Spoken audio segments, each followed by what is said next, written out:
Welcome to episode 18 of 1530. Today we're going to be talking about grass. Wimbledon is going on currently.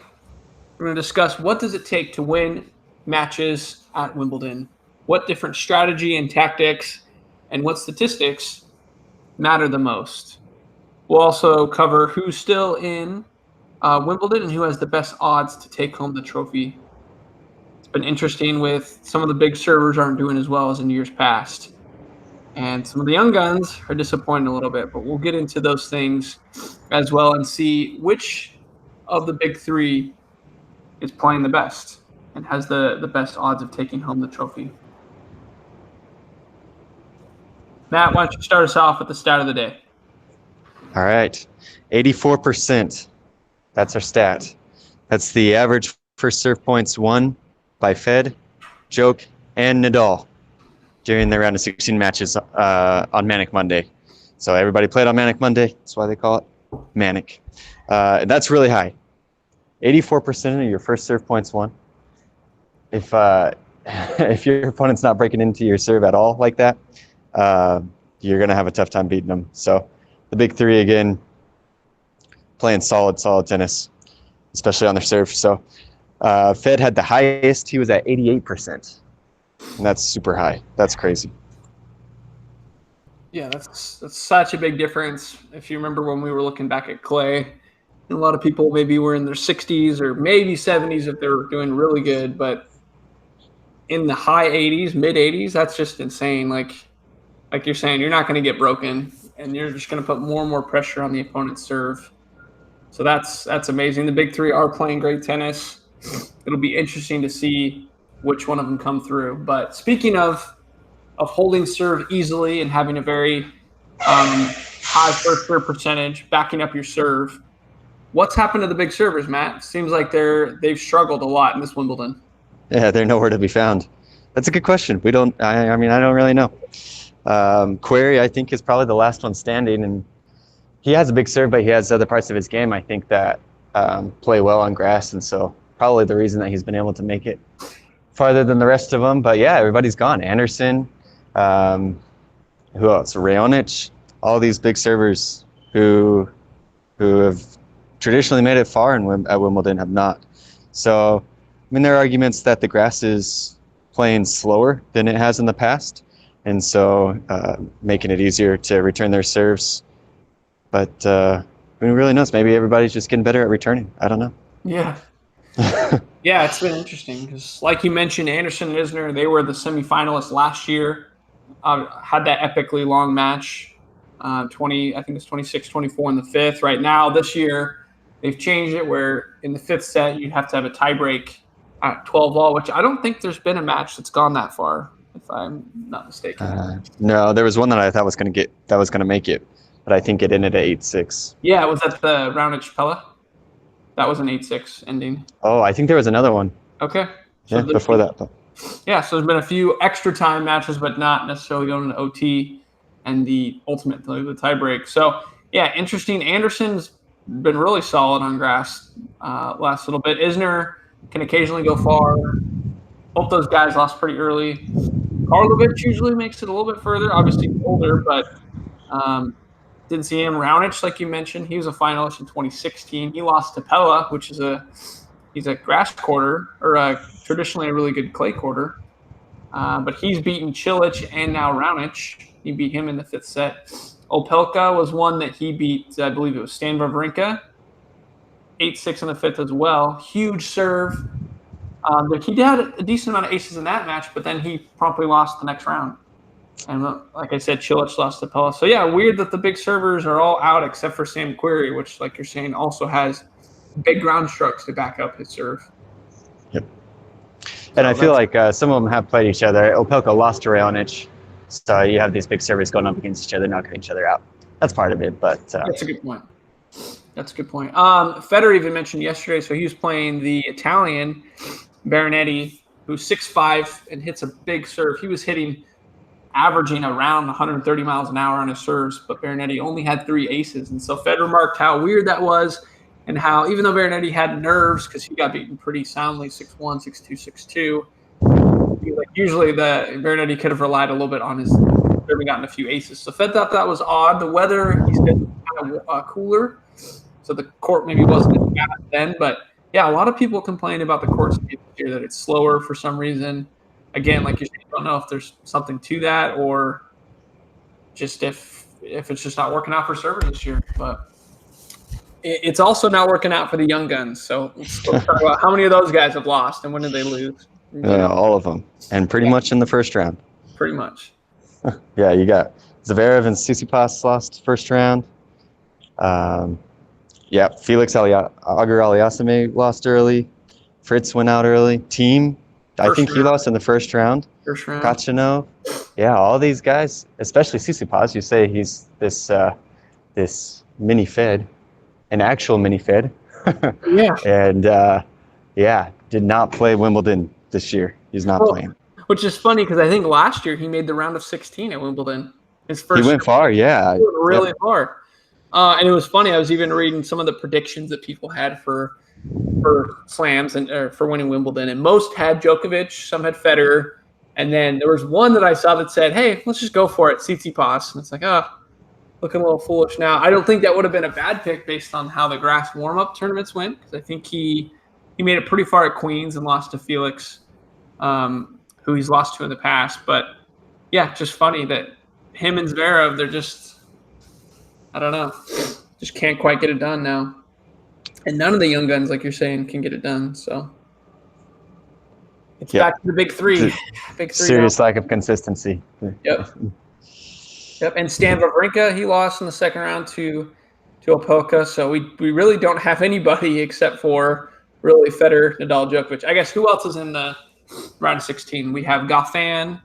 He beat Verdasco, so Goffin will go up against Djokovic. We have Federer will play against Corey, who came out over Kukushkin, and Sam Querrey beat Tennis Sandgren, and he'll face Nadal next. And then the only non-Big Four or Big Three quarterfinal will be Batista Agut versus who's he playing?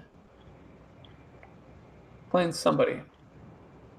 I think he's favored to win that one, so I'll get back to you on who he's playing there. But Pella. He's playing Pella, who beat Raonic. That's right. Yeah.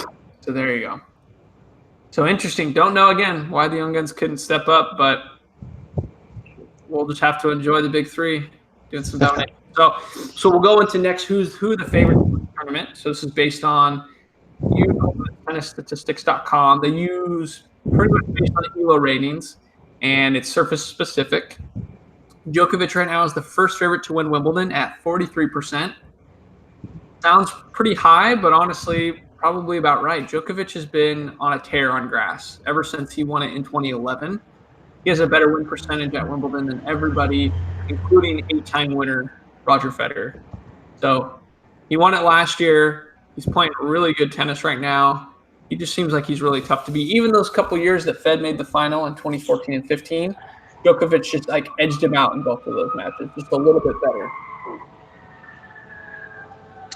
Yeah, Djokovic definitely the favorite.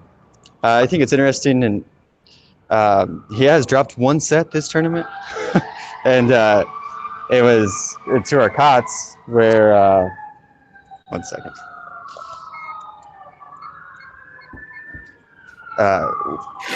He just has a few mental errors here and there. Yeah, 1 sec. Yeah, still. Yeah, I'm sorry. You're fine. I'm right next to a hospital, so. You're good. Yeah, in the hospital technically, but. All right, you're good now. Just restart the. Okay.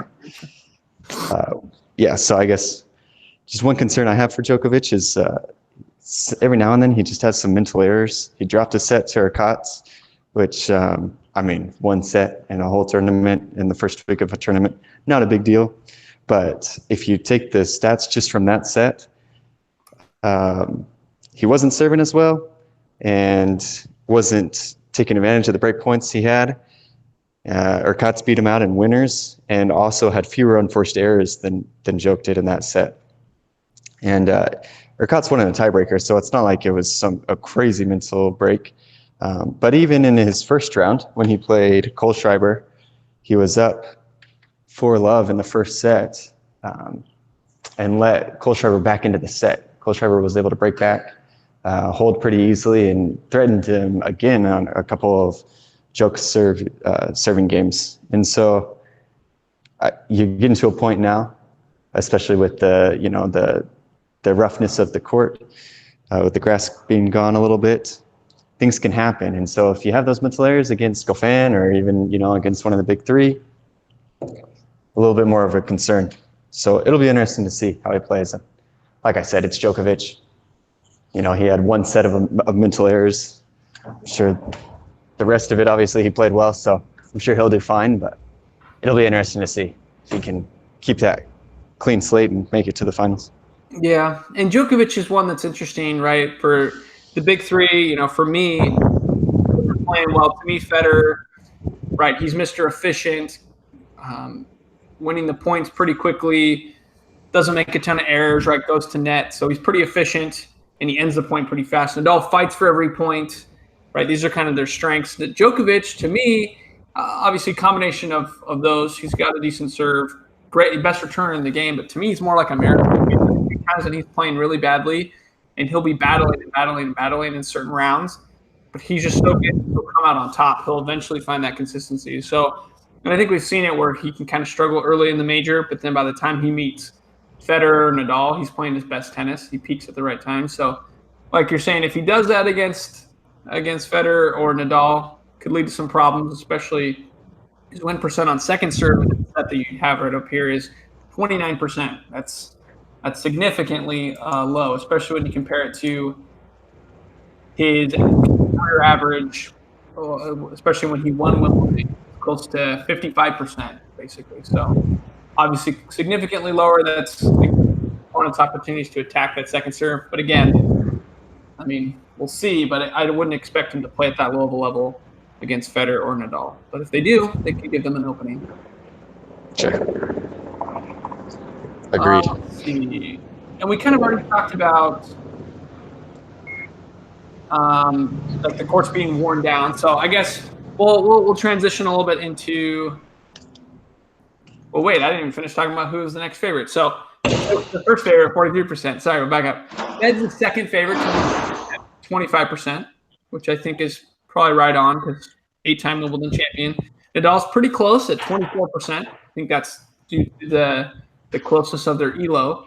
And then what surprised me was that RBA or Bautista Agut is the fourth favorite to win the tournament at 5%. And at first I saw this and I was like, that doesn't make sense. Nishikori has a higher ELO. He's still in it. Querrey has made it pretty far to Wimbledon. Goffin's the Halle finalist this year, 2019, and he plays really good on grass. But after thinking about it, it makes pretty good sense, right? RBA is not going to be playing a member of the big three until the semis. So he's not playing one of the quarterfinals because he's playing Pella in the quarterfinals. And he has a better ELO than Pella. He has like a 74 to beat Pella. So this alone gives him a leg up over the others, like Nishikori has to play Federer in the quarterfinals. Goffin has to play Djokovic, and Querrey that has to play Nadal. So it does make sense that he's the fourth favorite at only 5%. So this is a tournament for the big three to lose for sure. This is their. But Matt, let's just go more generally. How do we go about winning a Wimbledon title and playing on grass specifically? What tactics and patterns and stats to you, I guess, matter the most? I think it helps if your name's Federer. Yes, that's true. No, but outside that, I think it goes back to that first serve. We had that side of the day where the big three are winning their first serve a lot. And so if you can keep the pressure on it, that plays a huge role. So if you can get your first serve in and get that point, obviously plays a huge role. I would go back to winning break points. Obviously, that's always a big one. Mm-hmm. And just playing a clean game, having fewer unforced errors and keeping it clean. I don't know. What are your thoughts?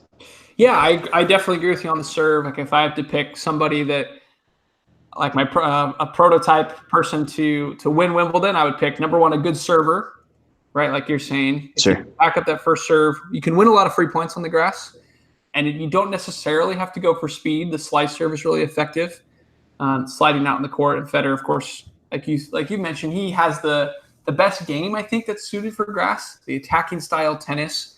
Also, even if the player normally plays a little bit more spin, such as Nadal on clay or hard court, on grass, you really want to flatten it out because the spin is a little bit less pronounced. It stays lower. It isn't as effective. But if you flatten out the strokes, it kind of penetrates the court better. So Nadal's done a really good job this year, especially when I've watched him. His backhand is extremely flattened out. He's hitting outright winners from that side, or he's even coming in and approaching behind that. And I think usually he spins that in a lot, but right now it's a really flat, really powerful stroke. So that to me is pretty good for Nadal for his odds. Also, what I would say is the grass. It can take some weird bounces at times, right? So you need to shorten the backswing, which is why someone like Kyrgios can play really well on the grass. He has a pretty short, especially backhand backswing. That's really nice. Variety is also key. Having a good slice is really effective because it stays low. So Federer, it was interesting watching him play Berrettini. Over half of his returns were slice returns, and it was really bothering Berrettini. He wasn't able to get into rhythm. So having a good slice, Djokovic has developed a good slice over the years. Nadal has a good slice. These are good tools for someone to be successful on grass, and also just to be, like I said, to be able to react to a bad bounce, right? Someone like Djokovic, good reaction time. Federer having the variety. You just have to be kind of ready for anything. And as the tournament progresses, the courts really wear down. So this is, I think, why Nadal has been more susceptible first week to be upset. But then if he makes it through to the second week, he can play pretty well. He can make the final or make the semis. So I expect Nadal to make the semis if he can get past tricky Query to play Federer in the semis. Because it plays a little bit more like a clay court, honestly. Like on the baseline, it can kick up a little bit more. You can move a little bit better. You're not slipping around. So it's been interesting, like I said, watching clay quarters, Pella and Berrettini play really well on grass this year. I think Berrettini, he won Stuttgart, and he made it round of 16 here at Wimbledon. Pella's beaten, like we said, Raonic and Cilic. So pretty amazing these clay quarters have been able to adapt their game. And like I said, the slice and the drop shot. So, a lot of different things. But like you said, I think you nailed the stat. First serve points won, and then net points to maybe a lesser extent. But I think those two things are going to get you the win. If both players have about the same first serve points and they're really well on the first serve, then it to me second serve points won. And then tie breaks. Who's better in the tie breaks? Who's better in those clutch situations? And Federer has been the best tie break player. I think we mentioned that a couple of minutes ago, which really helps him on grass because he's able to rely on his good tie break play. Okay. One possible concern is Rafa's first serve percentage, not super great. I think he was in the 50s in his last match on Monday. But 57% first serve percentage. Obviously, he won 86% of those, so that's high. But you got to be able to get him in to play him. So the other big members of the big three have a higher first serve percentage. Rafa's a little bit lower, and he was lower in some of his previous matches too. I remember seeing. So hopefully he can get that up if he wants to. Yeah, which is interesting because on clay, he had extremely high percentages. Of course, I think he takes a little bit off and puts a little bit more spin. So I don't know if he's going for more aces or going for more speed, but like you're saying, have a high percentage and you're putting less pressure on your second serve is huge. So do you want to cover, let's see, some of the stats getting into, we can just go through the round of 16 matches. Look at what Nadal, he played Sosa. Let's see. So you kind of already talked about the first serve, but again, can't emphasize enough. Win percent on first serve, 86% for Nadal. Amazing. To Sosa's 56%. So Sosa struggling to win points in comparison on his first serve. Nadal easily. And then even when he did get it on the second serve, almost 70%, 69% there. So, and then Nadal, interestingly, came to net just as many times as Sosa, 19 times, winning 16 of those points, which is incredible. And then break points decide the match, pretty much 6 of 8. Nadal. So not too much to say comparatively because he just dominated so much, but based on those numbers, he's playing good enough to win. Let's compare these numbers to how Nadal played in 2010, the last time he won Wimbledon. So let's see here if I can pull that up on the side. So Nadal, we mentioned 86% for first serve. Nadal actually is 78% when he won it the last time. So he's actually above that benchmark. So I think if he's in the high 70s, low 80s, that's a good sign. His first serve percent, like you were mentioning, is 10% higher. So he does need to get that up if he's gonna win it the same way he did in 2010. So 57% versus 69% is what he had. And the second serve points won, he actually did better against Sosa, 69% versus 62%, what he had in 2010. He saved all his break points. Let's see. Yeah, so honestly, he's right on track. If he just improves that first serve and plays exactly like he did against Sosa, he's playing the same way that he should be able to win against 2010. But again, in 2010, he didn't have to play Federer.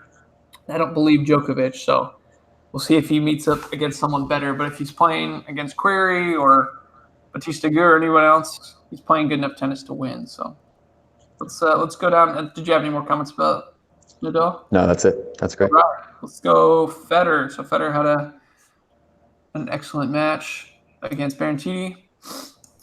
Let's also pull up his stats on the side here. So Fed, we mentioned 88% win percent on first serve, which is amazing. On Wimbledon, the last time he won it, 2017, he won 82%. So again, higher than that. So 80. So Fed, he relies a little bit even more than Nadal, right? Which makes sense, protecting that serve.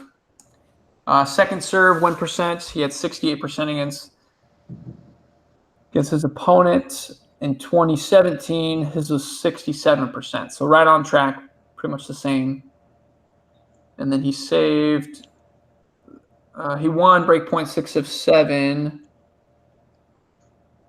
So that's even more. That's 86% versus the 41% that he had in 2017. So yeah, service-wise, he looks right on track here.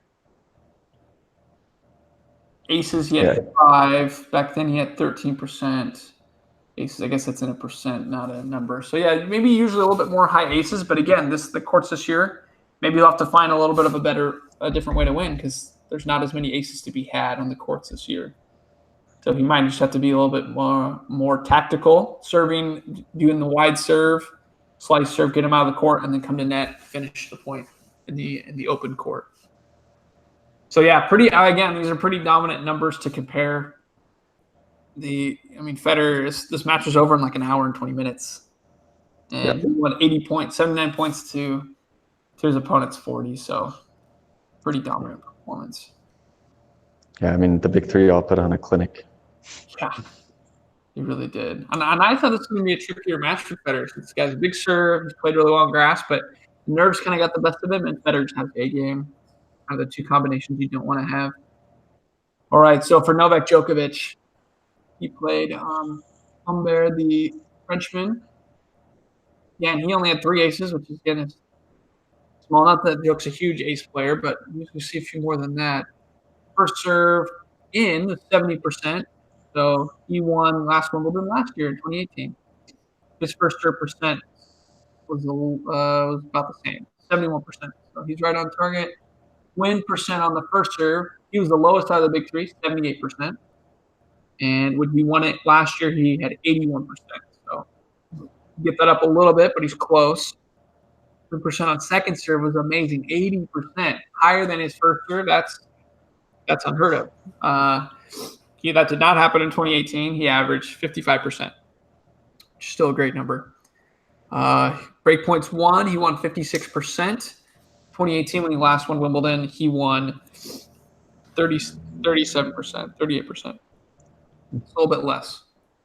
And then overall, yeah, very clean match.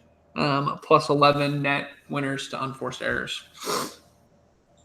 Again, kind of not a lot to say because the numbers are just so So perfect. Yeah.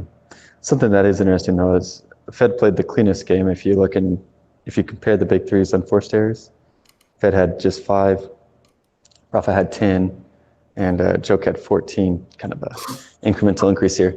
But I mean, yeah, usually you would say, well, 14 errors, that's not bad, especially considering his opponent had 34. Right. But I mean, compared to Fed, that's 10 or 9 more unforced errors. And so, yeah, I don't know. Joke's probably being a little bit more aggressive. He had more break chances. But a little bit messier of a game if you go by just that. Sure, that's a good point.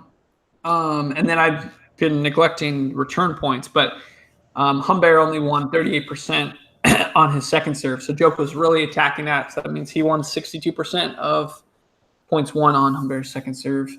And then first serve looks like he was at the 35% mark, winning 35% of Humbert's serve. So let's compare that to his 2018 Wimbledon run.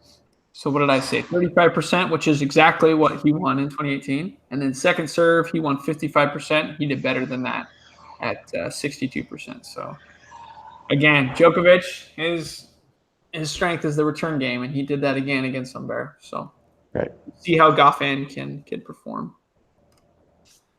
Let's see, Nishikori. So this is, I think, where Nishikori, I just don't see him ever really doing that well on grass because he only won 66% of his first serve, which on clay, again, that wouldn't be a problem, but on grass, that's not going to get it done if your opponent's winning 80%. Yeah, so Nishikori, 66%. He's never won Wimbledon, so I'm not going to compare characteristic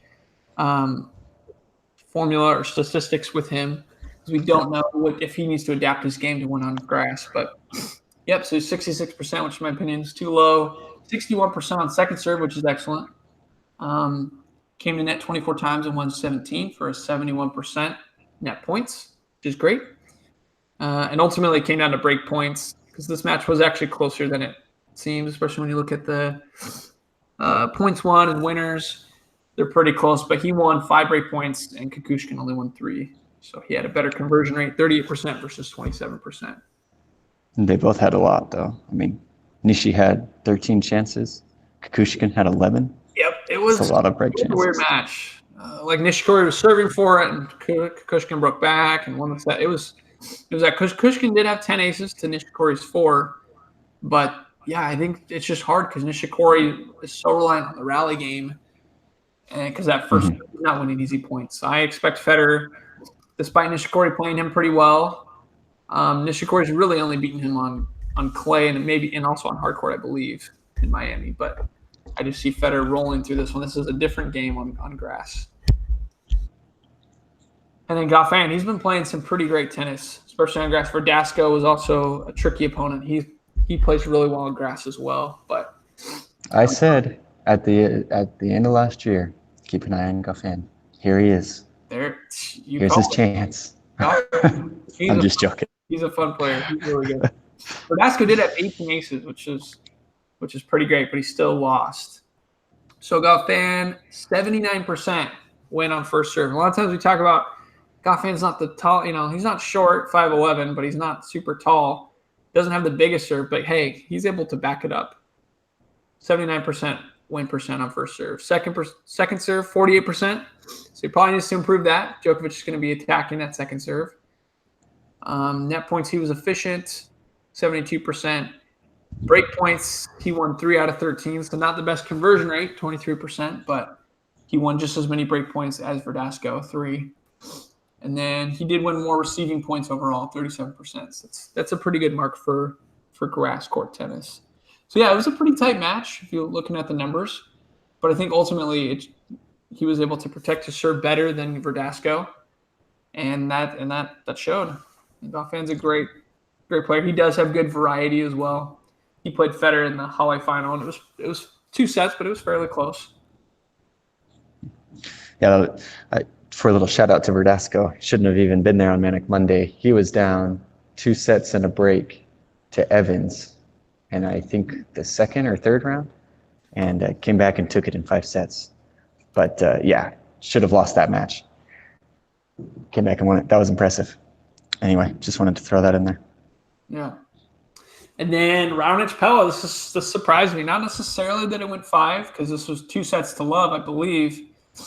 But Pella came back, and in the 5th set, it was an 8-6. Raonic saved a couple match points, but he couldn't keep it up. Eventually, he lost it. He missed a half volley. So you look at it, win percent on first serve, right where you want to be, 83%. Big server, right? You think that would benefit him? Pella was only 72%, which is more looking like a clay court number there. But maybe Raonic is returning well. So you would think Raonic having less pressure on his first serve. But Pella was a little bit better in the second serve. Points won 54% to 52%. And net points, maybe this is what got Raonic, because he only won 67% net points. You usually want to be a little bit higher than that in the 70s. And Pella won 78%. So Raonic came to net 110 times and only won 74 points. And I think a lot of those were the half volleys and things that he was just kind of missing. Trickier shots being down low, but that ultimately got him. They won the same number of break points. They won. Raonic actually did win more receiving points, 33% to 28%. So, yeah, I think it probably just came down to the net, because Raonic had the really good first serve percentage. And Raonic actually won 9 points more overall, too. So, and he had more winners. That's the worst. He had 80 winners to 57 winners, and he only had 46 unforced errors. Well, I guess that's kind of high, but It's pretty high.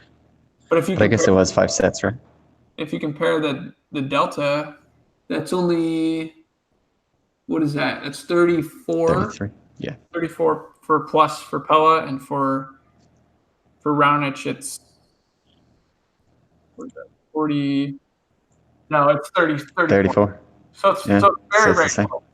Again, this match was razor thin, but Pella got it done.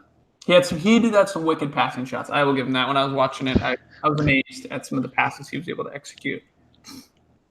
So I think maybe that also hurt the net point percentage for Raonic. But yeah, didn't get it done. Big server. 33 aces. That is a lot of aces. Yep, that's your big serve, and that's you're talking about. Through 5 sets, maybe we expect more, especially from Raonic, but that's what he got. And then Query. So he beat Sandgren. He had 25 aces and to 13 for Sandgren. 83% went on first serve compared to 79% for Sandgren. So again, those are pretty similar. And even second serve was exactly the same, 60%, 60%. So this match looks a little tight as well, even though it was a 4-setter. I think there were a couple tiebreaks in there. Net points won, very similar, 71% to 69%. Break points won. Here we go. Sandgren didn't win any, 0 for 4. Query won 1 for 5, 20%. So yeah, that's a tight match. Both guys are good servers, so Query ultimately got it done. We'll see if he can dictate the same way against Rafa and kind of minimize the damage of Rafa's return game. Be interesting to see. Yeah, I agree. I mean, that's the match I'm most interested in. I think Query is probably the most competitive of any of the big 3 opponents, and I think he's going to put up a good fight. It'll be a good match for sure. Wear him down so that Fed can take him easy. Yeah, exactly. Because like I said, I expect Federer to beat Nishikori handily, and even Goffin, who's beaten Djokovic on clay. I think it was Monte Carlo. This isn't clay. Yeah. I think Djokovic is a much better grass quarter. He's very comfortable on the grass. I hope Goffin can give him a fight because he's also playing well on grass, but I just think Djokovic can be too much for him to handle. So, like you're saying, Query might be the most interesting against the big 3, and then Bautista Agut. We'll see if he can beat Pella, or if Pella can continue his crazy run of beating really good opponents, because he's done that the last several rounds. So Absolutely. Who do you got for Wimbledon? Who's your pick? I gotta say Rafa's gonna do it. All right, I figured you'd say that. I ignore the stats when I answer that question. That's right. Yeah, I'm going Federer, mainly I would love to see him win number 9, record extending. But I also recognize Djokovic as a beast. Federer Djokovic final is what I'm predicting. So we'll see what happens. It'll be interesting. I mean, I feel like we went a really long time without seeing a Rafa Fed matchup, and now we might see 2 back-to-back. Yeah, that would be fun because they haven't played on grass, I think, since their 2008 final? I think so. So, and Rafa's the last person to win that one in 5, and that's why they consider the best match of all time. So, Sure is. we could be in for a treat. I'm excited to watch those matches. So, yeah, all the men's quarterfinals will be played Wednesday, and then the semifinals will all be played Friday, and then Sunday morning you got your finals. So, it'll be exciting. Grass court tennis is very fun. Kind of a unique strategy, and the season is so short. Once Wimbledon kind of starts, you're like, okay, got a couple weeks, and it ends, and grass is gone like a poof, and you're back to a little bit of clay, and then back to the hard court swing in America. So, Yep. It's fun times. yeah. Let me see here. So we covered all our stats. Just want to mention you can catch us on cognitionsphere.com for our latest articles. And our music is brought to you by Kevin MacLeod with excerpts from his song Cool Rock. And until next time, we'll see you on the court.